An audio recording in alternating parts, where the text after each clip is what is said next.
Welcome to the Spirit-Centered Business Podcast, where we blend the spiritual with the practical for supernatural results. Now, here is your host, Bralynn Newby.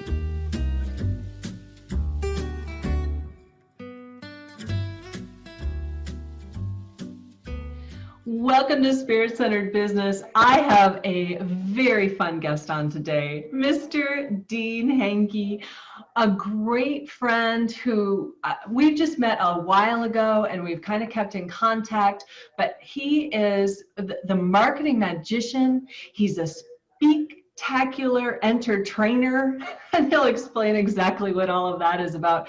I also know him as Dino from Reno. So, Dean, thank you so much for being on the show with me today. I really look forward to the actual practical, like boots on the ground tips that you're going to share today, and also how you blend that spiritual into your business and how you always have, and how your business is built around that. That is so cool. So welcome. It is my pleasure and honor to be here. And thanks for your grace and kindness. Is it okay to be revelatory? No, my audience won't understand that at all. Of course. There was a brain synapse misfiring, and I missed our last connection point. So we're here now, but I'm so honored to be here. Thank you so much for your kindness, and I'm excited to be sharing with your family of members, and just excited. So thank you so much. And my peeps will be excited to hear from you. I mean, as soon as you start opening your mouth, it'll go. So I am going to give you the floor. Let's tell the peeps what you do, first of all, how you're operating in the world and walking out your destiny, and how you're blending that spiritual principles into your business. And then we'll get into some of the meat of how they can do it too. Sure. Let me preframe that by suggesting that I actually blend my business into my faith life. There you go. Because first and foremost is the glory of God, and that we serve an amazing, and without him, nothing happens. So now, of course, we have to also meet people where they are. That's part of the deal, right? That's part of our covenant commitment with people. Instead of trying to put your hand on the heart, if yeah, you're healed in the middle of a business function, may not be the most appropriate use of our time. So yes. As I've been doing this and playing around in this for, 50 years. Grew up as an awkward, oversized, abused kid, and I found solace in magic at the time. So instead of the kids coming up to me and beating me up just because I was a fat kid, they would come up and beat me up and say, "Show me a trick." So, and it became less beatings and more just showing, hey, show me a trick and I won't beat you up this time. So, and so I found an inspired love for magic. And I was raised in a more of a traditional relationship environment, in that, it was family, and there wasn't, we weren't active churchgoers back in the day. And I was actually raised in the Mormon church, which valued family above most anything else. And so that was an interesting experience. But the idea that I went on literally to make my living as a professional full-time magician and an entertainer in an arena best recognized for its failures. You've no doubt heard the phrase starving artist, right? Yeah. And I enjoyed a level of success that my peers, even older than myself, never seemed to kind of get a grasp on. And there's an old show business joke, and it's a bad joke, but it's also kind of telling in the same way. And that is this: what's the difference between a pizza and a performer? What is the difference between a pizza and a performer, Dean? A pizza can feed a family of 4. Oh! Yeah. And that is sort of, I know, bad. But here's the interesting thing is, where else can we excel at a level of failure that we distinguish ourselves by calling ourselves an entire meme or category called starving artist? Well, right? You know, there are lots of unemployed people in the world, but in the entertainment and arts industry, we have this failure thing chalked up to a level of excellence that is unparalleled. So it's that I was enjoying a level of success, and again, no credit to me whatsoever, only in the fact that people would come to me and saying, how is it that you're doing what you're doing? And so I just began to share some ideas and principles and processes and strategies and things that I was just actually doing to get some real results in an industry littered with you know, every master was once a disaster, right? So the idea that you know, we all have to have a place to be bad, but in the arena of business, show and business don't seem to match up in a lot of ways. So to that degree, the only again, to the inspiration or credit, I don't know where it came from, but I just had the good sense to sort of document the process of helping others to succeed in an industry best recognized for its failures. And this is what we know now in today's modern vernacular as an infopreneur, or information marketing. And I just, for whatever reason, I just cataloged the process so that then if somebody else came up to me and asked and said, here, read this, or do this, or watch this, or, hey, I had this conversation, talk to this person that I talked to already, or whatever, to be more effective. So it was not a planned thing. I didn't even start officially coaching till many, many, many years later. Made a full-time living as a casino, corporate, cruise ship magician and illusionist, hypocrite, and yep. is that right? Yeah, hypocrite, and we're, you know, sleep, that kind of thing, and game show host, because you know, when you're in the entertainment industry, you master the yes. Can you eat fire? Why, yes, I can. Will you dress up like a purple dinosaur in 101-degree weather and dance around in my child's backyard? Why, yes, I will. Right? So you do whatever you have to make ends meet. And I had this aversion to starving, so therefore I was willing to do anything. But I will tell you that the foundation of my success and what leads us to where I am today and where we're going and beyond is that the core of my process and my success had little more to do than asking two very simple questions to myself and others. Who can I help? How can I help? So instead of trying to book gigs or get bookings or get people to pay me or whatever, I leveraged an entire business, a $20 million business, on the backbone of simply asking, who can I help? How can I help? And we call it today, pay it forward and profit. And that's really the simplicity of where all of that came from. So had a great career as a performer, love performing. I still get to present, but now I use magic as a teaching tool in my corporate business success and sales training. So Brilliant. And you have worked with some really big name companies and people and industry. I mean, you're there, right? I was incredibly lucky. I lived in Northern California for most of my growing up years, for about 25 years, right in the home place of Apple and Hewlett Packard and IBM. And I was a pudgy little magician who enjoyed a little bit of success. And so it was a novelty at the time, right? So have the fat magician kid come do some shows for us, right? So, and it worked out really well for me. I never had the traditional struggles that most of the entertainers had, because again, my only goal was, how can I help? And they go, well, we're looking to make this happen. We're looking to convey this message. We're looking to help raise funds and awareness for this group or cause. We're looking to whatever, and say, if I can help, I'm yours to help. Beautiful, beautiful. And so when did Pay It Forward and Profit come along? Well, it's, you know, the term pay it forward and profit has been around for me in my world for 30 something years. It has, you know, become an official business or a trademark or a brand or whatever you want to call it, or a process for the last about 20-ish, give or so, years. And it's really nothing more than, I don't know, pay it forward and profit. And profit, right? Yeah, absolutely. And that, when I say profit, because we're spirit-minded business leaders, and that is that, profit is emotional, spiritual, relational, intellectual, and of course, as business owners, financial.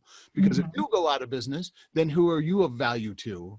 So you gotta stay in Exactly. business. So you got to make money. Money's not evil. Money is a tool used to make a difference. Dolly Levi from the great movie Hello, Dolly said, money is like manure. It is meant to be spread around, encouraging things to grow. Oh, I Isn't that awesome? love that. Isn't that awesome? That is perfect. Yeah. So let's talk about we're kind of dancing around the subject. Let's just go for it. Sure. The poverty mindset of a lot of spirit-centered people, especially Christians. Okay, come on now. Yeah. Preach it, girlfriend. Go on. I know it hurts because people think that they have to give their stuff away. They think that making money is bad. There's a whole compartment of, I have to do this business so that I can give the money to the church, or just so that, and it's like, it's just another aspect of how that poverty mindset comes out, because it's like, oh, God doesn't want to prosper me. Come on now. Well, here's the thing. And the thing is, where do we find that in evidence-based insight? We do not. It doesn't exist. As a matter of fact, the Bible says, I know the plans I have for you, and they are greater than anything you can imagine for yourself. For God so loved the world that he gave, right? And all of these things that tell us that he wants more for us than we could even imagine for ourselves. And yet we handpick, we cherry pick, truths that we like to adopt. And it is more pious to be poor than it is to be imagine how much more you could do for the planet, for others, for by exactly, having the resources to contribute, having the time, the talent, the treasure, the trust, the emotional, spiritual, relational, intellectual, and financial wealth to serve others. Listen, if we're so tied up making a living, how can we generate a lifestyle or a legacy for others? We can't. Beautiful. Absolutely love it. All right, you guys, now you saw his passion. All right, that's good. Come on. All right. I know that you want to just take off and show us some amazing stuff. So go for it. Oh yeah. Let me give you an example is yours. of Okay. how somebody might use the skills and principles, persuasion, influence, insights, whatever, of the magician, tools and tricks of a magician to convey a message. So I'm going to just hold up a single card, just one card. It will never leave, as we say in TV vernacular, frame. It'll stay right here. Here's what I'd like you to do, if you would be so very kind. Just think of anyone. Yeah, that one there. Think of any one of the 52 playing cards. Think of any one. That one. Perfect. That one there. Have you got it? Okay. Now, emblazon that card in your memory should you ever see it again, for the first time aloud, so everybody can hear. But before I ask you that, what if the card you are thinking of, just thinking of, is actually printed on the face of this card right here? That'd be a pretty cool guesstimation, right? I mean, 52 and 1, give or take, right? No jokers, just one of the 52 cards. What was the card for the first time aloud, so everybody can hear? What was the card you selected only a moment ago? And you want me to tell you? Yes. Yes. What was it? Queen of Clubs. The Queen of Clubs. This is going to blow you away. Watch now, magically, as my card turns your card into my card. Now watch. Your Queen of Clubs, is that right? The Queen of Clubs. Yes. Watch as it magically turns into the King of Spades. This is going to blow you away. This is going to... Okay, if you're going to watch that close, the trick is off. No, I'm not. Okay, so the Queen, what was the Queen of Clubs? Are you happy with the card, that card, Queen of Clubs? I am, yeah. I'll stick with it. Good. All right, so watch. Now, before I turn this around, I want to tell you that it's impossible to be wrong. That's the money-making, marketing, and magic that happens right here. every answer, every possibility, every consideration, every thought has already been made and considered, and your card is actually printed on the face of this card. What would it be like to walk up to any business on the planet and saying, you know what?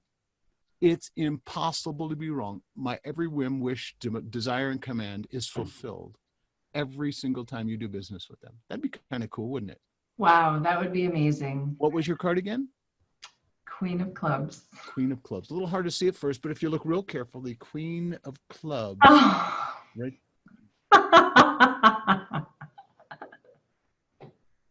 See, now here's the interesting thing about this.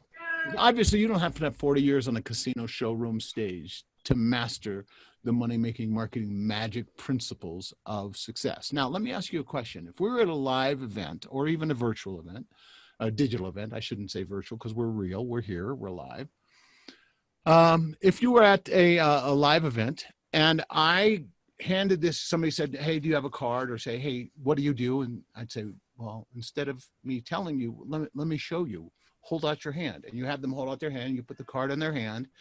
And then you launch into this super simple thing. You already know the outcome. This, obviously, we agree this doesn't take genius level science rocket insight to make this magic happen, right? So now you've got them, you're touching them, you're holding the card there, you're doing all this cool, fun, interactive stuff. And all you have to know how to say is, if your card is printed on the face of this card, you'd be amazed, wouldn't you? Now, if you took this card home and threw it in a pile of 3,000 other cards, and 5 years later went back to that pile of cards and went through the cards, and you pulled this one out, you would remember our encounter 5 years later as if it were in that moment. Because we do a thing we call, in money making marketing magic, we call it the CEO effect. Experience officer. See, here's the thing. What we are in the industry or in the business of is creating experience. People don't care what you say. They don't care what you do. They care how you make them feel. And in a few moments, I can make them feel in a specific, now, it might be feeling like, it could be, it could be, oh, that's interesting. I see. There's a ton of psychology around this, mind you, but this one little tool, this little weapon of mass instruction allowed me to create massive hundreds of thousands of dollars in impact because I had that first point CEO, chief experience officer, encounter and experience that people will remember. Now, there's a couple of subtleties. One is that obviously every time I make a reference, it's impossible to be wrong. I'm pointing to what? I'm pointing to my company logo. Your company, exactly. You know what I'm saying? Now, what if I could make you, what if you were right all the time? What if it's impossible? Well, all those other things. And of course, if I'm doing this while I'm holding your hand, physically connecting, it's perfectly okay to touch people if you do it in a wonderful, empowered, healthy, encountered way. So, right. So it's, so anyway, so there you go. Very, very simple, easy impact that will last forever. People will remember that. And then instead of saying, I'm a magician, or I'm a speaker, right? What does that do? What does that do? Or even some clever, micro pitch or that, elevator presentation. Well, do you know? No. Give them experience. Give them an experience they will remember. And a favorite. I love that. Give them an experience they will remember. Beautiful. I have an experience who somebody is just dying to get on camera here. Oh, so we're gonna manifest. Hey, my endorphins. Yes. He has been trying to get on camera this whole time, and I know that you've probably been seeing me trying to fight, but okay, finally, I'm just gonna let it be done. That's right. Is Link. He's on camera. He's off now. Okay. Here's the interesting thing. Let me tell you something about that. There is a dairy farm that pre-COVID was about to go out of business, and because of COVID, their business excelled. Google goat to meeting. Goat to meeting. Everybody check this out. Here's what they did.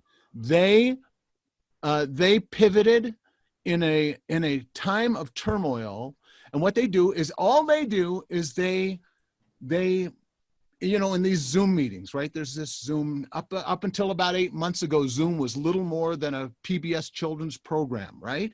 Now it is the verb in the marketplace, and it is here to stay. And there's even a syndrome called Zoom fatigue in the psychological world, right? And Yeah. we've all been to those bad Zoom meetings. Well, everybody had this response, a visceral response. When they saw the kitty, they all went, "Oh, kitties," or "Oh, kitties," right? And there was a change in their physiology and their neurology. Well, what this dairy farm did is they basically pimped out their goats for corporate meetings. So you could have a goat, you know, and when you have all those squares. Oh my gosh, that's hilarious. Are you serious? Yes. So you're in this board meeting with all these suits and ties and all this stuff. And then all of a sudden in the middle square or in the bottom right square or someplace there's this goat and you're all going like, what? And it changes everything. Now they do a few more things, but I'll let you discover that for yourself. Goat to meeting, because there's a famous brand of webinar called Go to Meeting. That's why it's so interesting and clever. But Brilliant. Goat to meeting. They put goats and they just hold the goat as a goat, but is a goat. That's hilarious. Or it's just whatever. And it's just so cute. So allow for that. I tell you, one of my coaches and mentors has a couple of dogs and a cat. And all of a sudden you see the cat tail going. Exactly. Periscoping across the bottom of the screen. Right? And stuff like that. And it goes like right across her face. But that's part of the experience, right? So you're changing the neurology, the physiology, the immunology. I mean, everything is being transformed because just allow for what is. So I love that.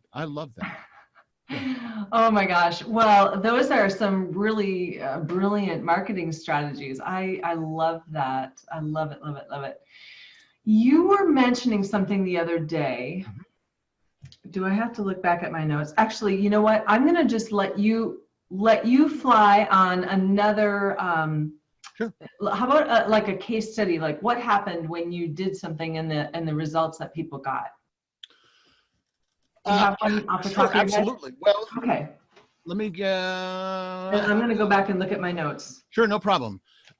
Tyler, who is a late 20-somethings young man, leveraged just what we're talking about today. Little more, as a matter of fact, he just leveraged free content on our podcast and stuff like that, and just figured out that how can I go help some people? He helped some people, and in less than 6 weeks was able to generate more results than he had in the previous 12 months combined. And let me tell you why that's significant. Because that member thing I always said, my only goal, my business strategy, and still is to this very day, is these two questions: who can I help? How can I help? And all I was doing back in the day as a performer, when everybody else was a starving artist, I was simply going to schools, going to nonprofits, going to charitable cause groups and organizations. I was 7 years old, raising thousands and thousands and thousands of dollars for local schools and groups and organizations by answering the question, who can I help? How can I help? So instead of saying, pay me, right? Because like I could go to them and say, we have 2 payment programs for all our shows. One where you pay me and the other where I pay you. Which would you like to talk about first? And they go, I don't know, maybe where you pay us first, right? So I'd say, hey, great, what do you need? And they'd tell me, and I'd say, well, if I could generate some hundreds or even thousands of dollars at no cost or risk to you and your group or school or organization, would you be at least interested in extending our conversation? And they go, well, duh. I mean, like, who's going to say no to free and easy, no risk money? Because that's really what it boils down to. So now I'm Santa Claus, right? Instead of coming to them and saying, give me a booking, give me a check, and I'll show you some magic tricks. I'm saying, how can I use my skills, talents, resources, assets, abilities, passions, programs, compassions, processes to make a difference for you? I still get to do what I love to do, and I get to make a whole lot more money because I can help more people. If you want more business, this is for everybody. If you want more business, simply find more people to serve. Absolutely. It really is that simple. So I would do like a fundraising magic show as an example. I go to the school, I do an assembly program saying, hey, on Wednesday night, we're going to be doing this. And somebody might get their head chopped off, and somebody might float on thin air, and somebody might this, and you'll see a lady torn into 3 separate pieces and restored right before you'll see a beautiful young man literally appear one shadow at a time. And I do the whole 60s CCC style marketing thing, and I'd entertain them for a couple 20 minutes or something during a daytime assembly. And then 2 nights later, we'd have a packed out auditorium of kids and their families who want the chance to float on thin air, see the principal get their head cut off, see people appear and disappear, see, all of that kind of cool, fun, magical stuff. And there was no marketing. The only marketing was, how can we help you? So very, very easy. And, listen, as a 7, 8, 9, 10, 13, pre-tween, tween, teen, on and beyond, it was making hundreds of thousands of dollars when back in the 60s and 70s, when that was unheard of income. And again, I'm not saying that. I don't say that to impress you. Please understand me correctly. I say that to impress upon you that providing value and service is the thing you're in business. Listen, little kids, teeny weeny little kids get rewarded for being good, right? Cats get rewarded for being good. Dogs get rewarded for being good. Success savvy professionals, you and me, adults, we get rewarded for producing value-centered results. Mm-hmm. And don't take my word for it. Try showing up at your job or your next speaking engagement or your next gig or whatever it is you do, and don't deliver value or results, and watch what happens. Mm. You will be invited to right side, pink slip, be invited to go elsewhere. All of those things will happen because you don't provide value. Right. We think we're in the speaking business. We think we're in the magic business. We think we're in the coaching business. We think we're in the whatever business you think you're in. And then some evolved guru suggested, no, you're not in that business. You're in the marketing of that business. Wait a minute. I have something for you. It's a lie. No, you're not. You are in value business, the industry. If you fail to provide results, no matter how slick or savvy your marketing is, no matter how slick or savvy your customer service is, no matter slick or savvy your idea is, if you fail to deliver on value and results, you failed as a business person. You failed as a human being, but that's another conversation now, isn't it? Wow. That, you know what? That is like, let him go. I know exactly. That's like this is a football speech. I mean, because really we should know this, right? It should be. It is. That's awesome. Oh my gosh. So I went back and looked at my notes, and what I had written down that you so impressed me with, there were 2 things actually. Relationship, not labels, and the power of language, and that language matters. So which one of those do you want to finish up this segment with, and then we'll go into and see where Spirit leads us for the next segment. So yeah, stick around till next week, Claire. You'll learn all kinds of cool stuff. So but set up a nice cliffhanger for us here. Yes. Well, let me give you. So we call it the magic of TV, and it's not that boob tube thing we've all been talked about. We call it TV, or transformational vocabulary. See, our language matters. The words we choose and use have a neurological impact on it. If I were to say, we all know what happens to our physiology, our neurology, when we hear things like the word no. I mean, you're having it right now, whoever you are, wherever you are. If I were to continue saying no, your breathing would suffer and change. Your shoulders would begin to slump. But if I say yes, even 2 and 3 letters, the power that it has on our impact. So my encouragement to you is, if you truly are in the results industry, if you truly are about serving people instead of just getting a paycheck or just getting a sale, then you will serve people at the level they deserve to be served. And the way they deserve to be served is, instead of calling them customers, clients, victims, volunteers, prospects, suspects, you will change them and address them for who they really are. They're your friends, your family, your tribe, your champions, your rock stars, your legends, your heroes. These are people who without you would go out of business. Don't they deserve hero status? Assuming. Now, the good news is, because we get to choose who we do business with, that we get to celebrate those people on a regular basis. So instead of saying, I appreciate you being my customer, and notice what happens, I love the fact that you're now a member of this family. I love the fact that I get to celebrate you as the rock star and hero that you truly are. I love the fact that as you've celebrated together with our tribe, our community, our family of friends. Yeah, you might be a family of buyers. That's okay. But as long as you understand that I value, because we call this pinky swear best friend marketing. Mm-hmm. What would you do for your very best friend? Well, A, you would never call them a customer or a client or a suspect or a prospect or a victim. You would simply call them, hey, yo, or hey, bud, or hey, friend, or hey, pal, or hey, by name, or whatever. All of those things are true. And what would you do to your best friend? You would never overmarket or manipulate. You never unduly influence or persuade, or you just serve them.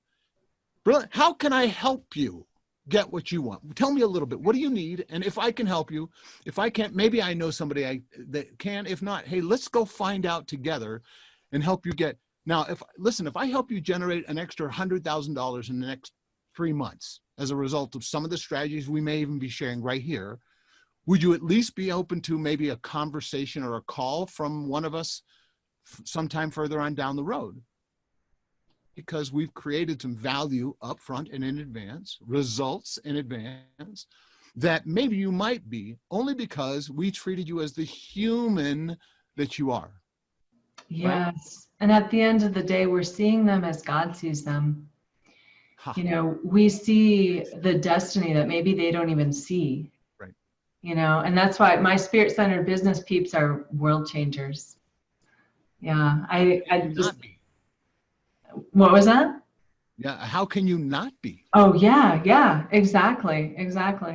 Look, if you just care about the things that break the heart of God, if what breaks the heart of God breaks your heart, you are so in the right place. Because what does he care about more than anything, according to every piece of insight and information we have? He cares about his people, his adored, his children, his adopted, his valued. All of. So you just value the people he values, and you value them in the way that he values, and you have your entire business in a box right there. Done. Beautiful. Thank you. Good night. Over and out. Oh my gosh, Dean, this has been so good. I can't believe how fast this segment went. Wow. So, you know, people, you have got to tune in next week for part 2, because he's going to be dropping some more amazeballs bombs, I am sure. We haven't even discussed it, but I know that just because he brings so much to the table, we need to talk a little bit more about pay it forward and profit. How can people get involved, first of all, before we end this segment and go to the next? Sure. Well, let me tell you a couple of things with you. What if I were to share you a super simple 3-step process that you can get anything and everything you want on command and demand while helping other people at the same time? If that's of value or interest to you, you want to tune in next week. I'm going to show you that super simple 3-step process. Very simple. If you want more information on the process of Pay It Forward and Profit, just payitforwardandprofit.com. There's nothing to buy, no opt-in, no nothing. Free gifts, tools, trainings, downloads, chocolatey goodness, all kinds of stuff there. Go check it out. And there's nothing to buy. So just go look for yourself and explore more about how you can create value that generates impact so everybody profits, right? Very simple. Beautiful. I'm going to leave it at that. All right. Thank you, Dean. I am looking forward to next segment. Thank you so much, audience and world changers. You are what drives me. And I love that you support me and encourage the movement of what we're doing here at Spirit Centered Business. And as always, you can get all of the show notes, all of this brilliance that Dean is sharing at spiritcenteredbusiness.com. just click the podcast button. All of the show notes are there, or wherever you're listening to the podcast. And by the way, podcast listeners, I'm sorry that you did not see the card that he was holding in his hand, but it was a playing card that had all 52 cards printed on it. It was brilliant and beautiful, just for those who were just listening to the podcast. Oh, right. Got it. To our listeners. All right, perfect. Thanks, you guys. Until next time, stay spirit-centered. Peace out. Spirit-centered business, spiritual principles, and business principles combined. If you're ready to align your destiny and discover the destiny of your business, join us. We are entrepreneurs, leaders, and business professionals who take the power of the spirit realm in our business seriously. We go beyond just consuming information. We participate, activate, and engage the supernatural with unbelievable results. If you want to gather with like-minded business professionals to activate spiritual principles and mastermind creative solutions to business challenges, Spirit-Centered Business is your tribe. Go to spiritcenteredbusiness.com to become a member today. Thank you for listening to Spirit-Centered Business with Bralynn Newby. Be sure to like, subscribe, and share with your friends. The next stage of doing business by being spirit-centered is coming together in collaboration, working with spiritual principles and knowing our destiny. Join our tribe at spiritcenteredbusiness.com, and we'll catch you on the next broadcast. Peace out.